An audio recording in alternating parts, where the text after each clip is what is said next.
Speak now to Omer Ozkizilcik, who's a security analyst, and he joins us live from Ankara. I just want to get your take on some of the comments there from the foreign minister. And he mentioned an important point there. He said Israel is undermining the steps taken to help Syria stand on its own feet.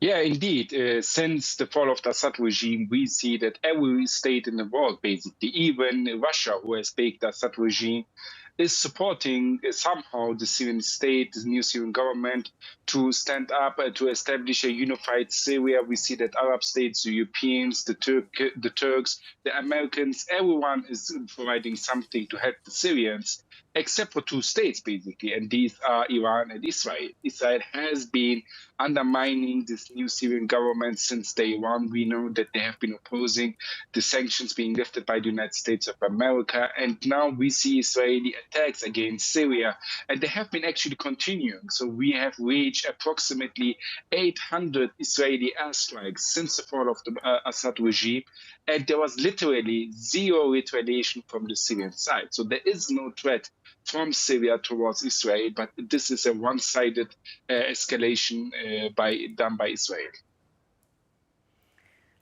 And how will Turkey be reacting to these developments in Syria with its diplomacy behind the scenes?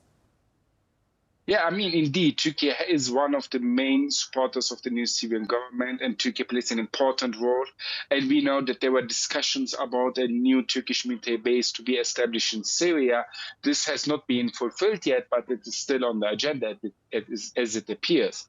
And furthermore, Turkey has been in strong diplomatic contacts with the Trump administration. We have seen that the Turkish Foreign Minister had a phone call with the American Special Envoy for Syria, and Turkey is very hard trying to de-escalate, trying to find a resolution to this. And Turkey has been encouraging the Syrian government to speak with Israel so far. And it was an allied Turkish nation, Azerbaijan, who has mediated between Israel and Syria. But it appears that speaking with Israel does not help to prevent escalation. So the issue here is, what does Israel want? The Syrian side is not a threat to Israel. The Syrian side is not a threat to Israel. Turkey has been encouraging the Syrian side to engage in constructive dialogue. So what does Israel want? And there's no real answer for this. And the Turkish side is trying to influence the Trump administration to put more pressure on Israel to stop its aggressions against Syria. Omer Ozkizilcik, live there from Ankara, security analyst. Thank you for your analysis.